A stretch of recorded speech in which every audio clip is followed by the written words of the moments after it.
नमस्कार मित्रांनो, आपल्या दर्जेदार अभिनयाने मराठी कला विश्वाचा एक काळ गाजवणारे निळू फुले म्हणजे मराठी कला सृष्टीला लाभलेलं अनमोल एक वरदान होतं. अगदी जिवंत वाटणाऱ्या अभिनय निळू फुले यांनी तब्बल 40 वर्ष चित्रपट क्षेत्रात काम केलं.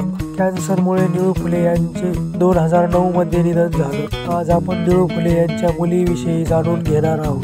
निळू फुले यांच्या मुलीचे नाव गार्गी फुले थत्ते. गार्गीजी आपल्या वडिलांचा अभिनयाचा वारसा पुढे नेत आहेत. गार्गी फुले यांनी तुला पाहते रे ईशाच्या आईची भूमिका साकारली होती. याशिवाय कट्टी बट्टी या मालिकेत देखील काम केले होते. गार्गीजी यांचं लग्न झालं असून त्यांना एक मुलगा सुद्धा आहे.